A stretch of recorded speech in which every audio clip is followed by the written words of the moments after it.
condense your message, know what you're about, know what your soul is, work on messaging that, get your ideal client articulated so you don't waste time going to people that aren't interested, and you actually target your hit list, if you will. Do what you're going to do. You don't have unlimited land, you don't have unlimited time. Offer what people are buying, but simply offer them a much better product.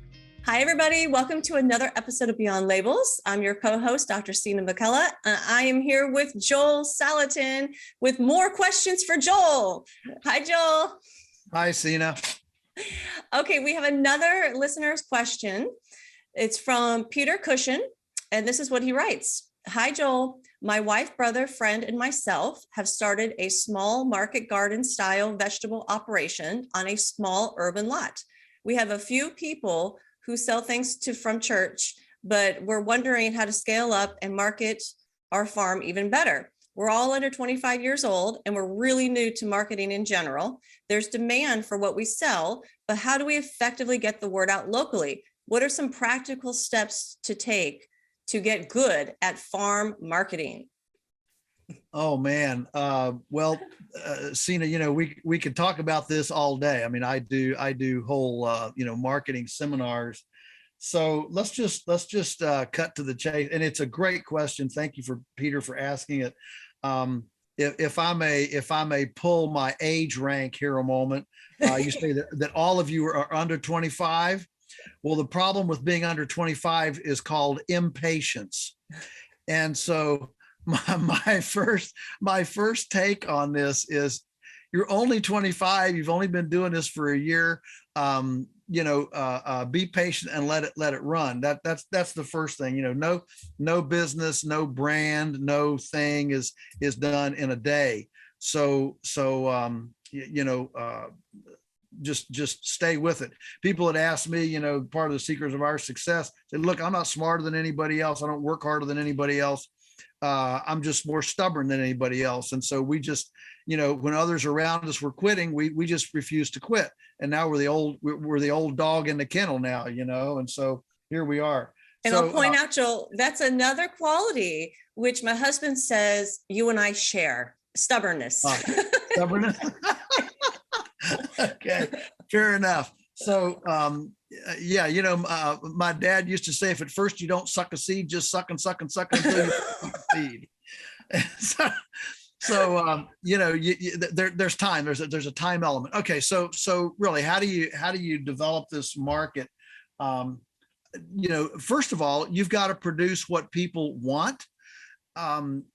Often people produce just what they want to eat, and while I love, weird looking and weird sounding things, not everybody wants that. Americans eat about 12 vegetables, Sina, something like that. Yeah. It's not very many.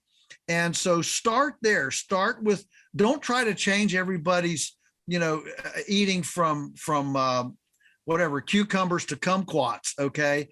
Just go with the cucumbers. All right. At least to start. Build your core enterprise on offering what other people, what people are normally eating, but it's going to be better. It's going to taste better, look better. It's going to be a better option. But you're not changing everything about their lives. It's okay to eat, tomatoes. It's okay to eat potatoes. All right, and just grow what people want. Secondly, I would say,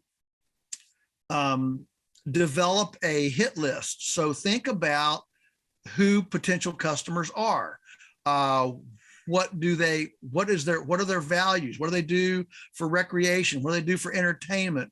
Well, where do they take their kids? What age are they? Build a profile of your person. Okay. Once you build your profile of the perfect customer, then better where you're going to go. And, for example, if you're, take samples work.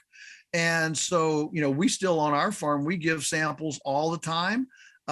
Samples absolutely do work, but you don't want to just give your samples to somebody down at the, who's buying food at the Sheetz filling station. That's probably not your customer if you're trying to, present a persona of a better quality product.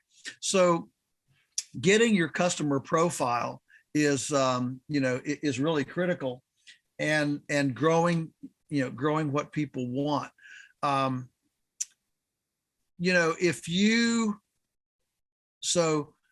Sina, if you were going to describe the person that's interested in higher quality food, what enters your mind, as far as, is it a woman or a man? Is it a mom or not? Is it a married or not? Is it how old? Talk to me. Okay, so in my circles, I have a lot of people who are now trying to find this higher quality food, and in my experience, it is women, usually mothers, married. And the reason they're trying to find this higher quality food is either they're sick or their children are sick, right? Usually somebody in their family is sick, and they've made the connection that our conventional food is adulterated and is slowly killing us. They may not know exactly why, but they do know that the food is having an effect, and they're wanting an alternative so they can heal themselves and heal their family. Wow, that's a very, very good description. And I'd say that it would fit probably 80% of our, certainly our clientele. And I expect the clientele that Peter's looking for. So once you kind of have that profile, what people, who you're looking for, then, you can make your hit list and you can start reaching out to those people, whether it's, actually names, or entities like the owner of the CrossFit gym or the local. We find great acceptance in the entire what we call the quack medical community. All the unorthodox, the acupuncturists, iridologists, massage therapists, chiropractors, functional medicine, naturopaths, homeopaths. All that quackery medical. They're great. All right, so you've done that. All right. Now, next question I would ask you is, look at your system, how people buy from you, your branding, your messaging, your actual protocols, your actual product interface, and ask yourself, how hard is it to find me and buy from me? Would I buy from me? Are there hurdles there where people wouldn't buy for you? How easy are you to find? How easy are you to talk to answer the phone, to get product? What I find in a lot of launches is there are a lot of glitches in that interface. And so these hurdles, these impediments to access that we erect can really get in the way. And so, so think about how easy you are. Well, just ask what would I buy for me? How easy is it for me to buy from me? That's, I think, a really great question. And come at it as if you don't know anything. You're just, again, you're the kind of person Sina just described. And is my website easy to navigate? Is it clear what I have? Is it clear how it's produced? Is it clear who I am? Is it clear what my message is? I just listened to an interesting lecture about marketing from a guy who has started 6 or 7 businesses. He's a multimillionaire. And he said that his whole approach is, you've got to condense your brand to one word. One word. He said, until you can condense your brand to one word, you're not ready to talk about it. because you're going to talk about all sorts of things, but it's not going to be concise. Remember people's attention span. Peter, you're under 25. How long is your attention span? Is it like 5 seconds or 6 seconds? Your attention span's short. So you've got to have your sound bites and your messaging clear. Now, go ahead, Sina. Let me just jump in. I what you're saying right now really resonates with me. And obviously I'm a consumer who also fits into that demographic you're talking about. Healed now, but that's why I was looking for food, was to heal myself and my family.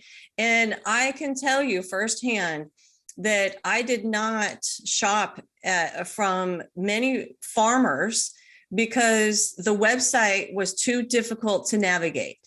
It was too hard because there's so many options now available to us, especially with people now shipping food, right? Even Polyface ships food across the country. So there's so many options that you really, in the short attention span, a consumer is not typically going to spend a lot of time trying to navigate your website. They're going to go on to the next one that's super easy to use.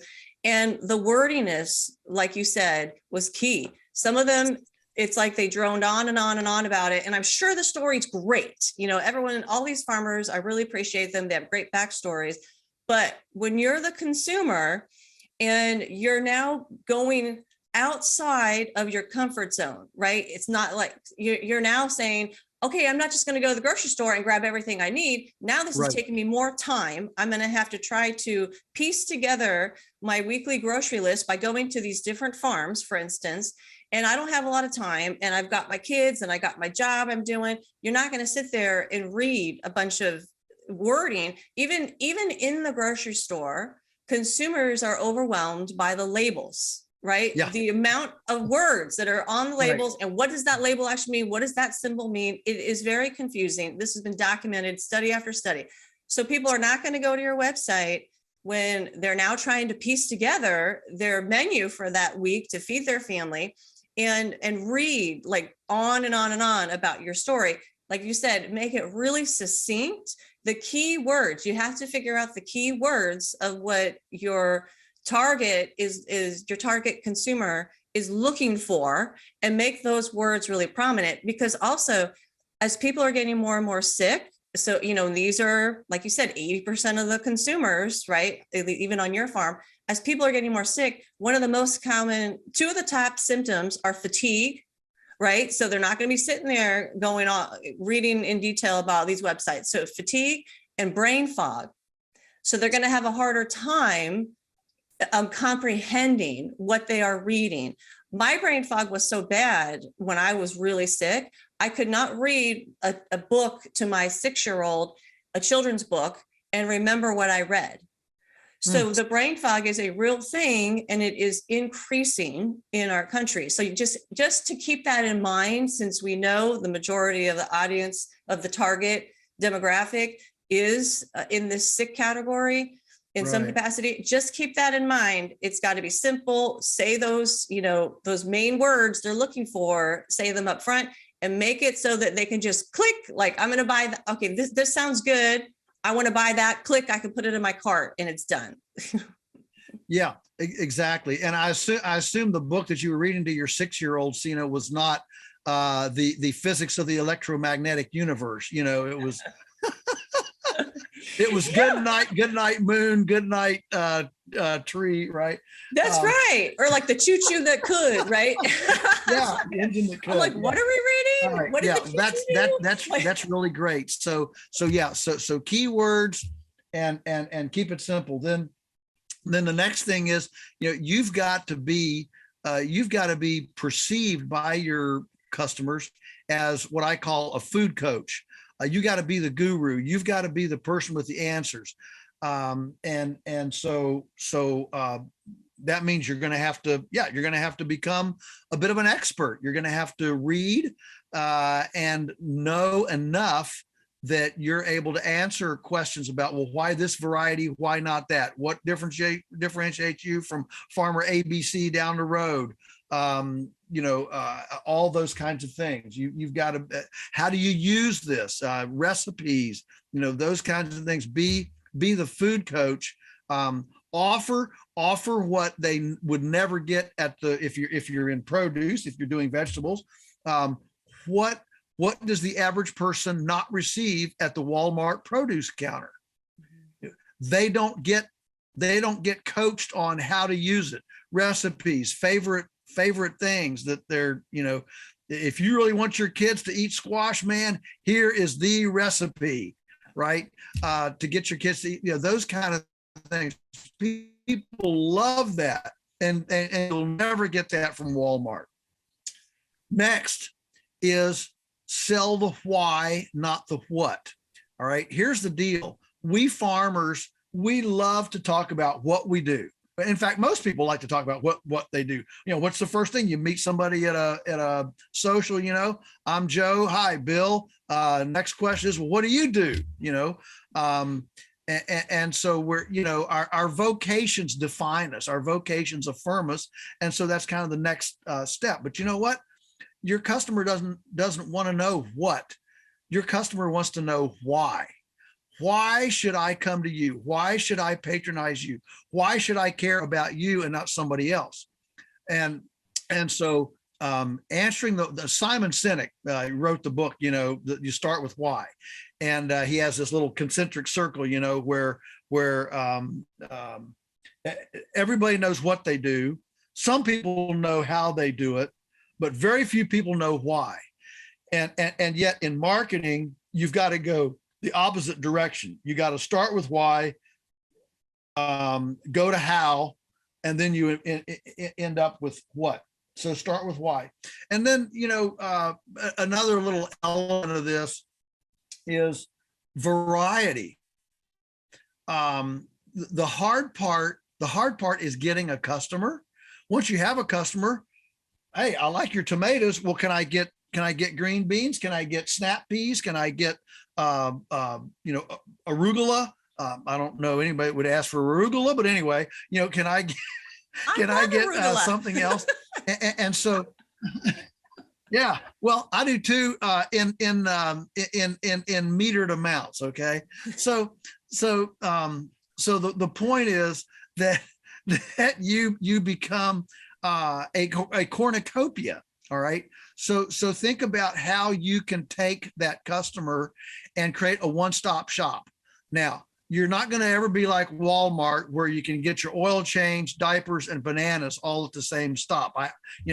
I get that, but we can begin to develop other, well, there's an old saying that the person that makes the sale owns the customer. And so you want to be perceived as meeting, as touching as many needs of the customer as you possibly can, which I would suggest, think about other people in your area. Maybe there's a beekeeper. You can offer your apiarist friends honey. Maybe there's a sourdough bread. You can offer that. I mean, here at our farm, we collaborate with a dozen food and fiber artisans in the area, who we vet and believe in, and so a person can come and literally eat. We don't produce everything, but we offer everything. And so you take that customer network that you have, and you develop a supply network on the back end. And if you were Peter, if you were near to us, I would say, start with you've got your little urban lot, and you're gung ho, you're young, you got entrepreneurial savvy. Well, how about offering some polyface meats to your vegetable customers, you see? And now you're offering a larger cornucopia of options for your people. And I don't know where you live, but that's the kind of thing. Some of the most successful produce outfits have been outfits that expand into everything from a local soap maker to noodles, baked items. Think about the whole panoply, meat, dairy products. I mean, we now collaborate with an A2 grass-based dairy near us and offer all of their cheeses and milks. And people love that they can get more things. So, you know, those are just some kind of ideas as you move forward. You know, condense your message, know what you're about, know what your soul is and the why. Work on messaging that, get your ideal client articulated so you don't waste time going to people that aren't interested, and you actually target your hit list, if you will. You know, do what you're going to do. You don't have unlimited land, you don't have unlimited time, so do better what the market's used to. Offer what people are buying, but simply offer them a much better product with the support services, you know, about nutrient, you know, about the nutrient ability, and, you know, cooking, preparation, things like that. And then as things develop, you get your little core customers of, you know, 25, 30, 50 families. Well, then you can obviously add additional things at margin and become kind of this one-stop shop, developing a brand. And look, the holy grail in marketing is you want people to completely depend on you. You don't want independent customers. You want totally dependent customers who can't imagine living without you. That's what you want. When you get to that point, that's the holy grail. Wow. Well said, Joel. I mean, that was great. That was like a weekend of marketing seminar condensed into like a 30-minute segment. Yeah, I love that. That's so much great information there. And I appreciate the question being sent in as well by Peter.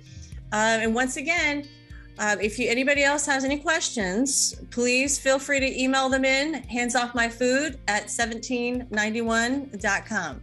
All right. Thank you, Joel, once again for sharing your wisdom. And we can't wait to see everybody next week. Bye-bye.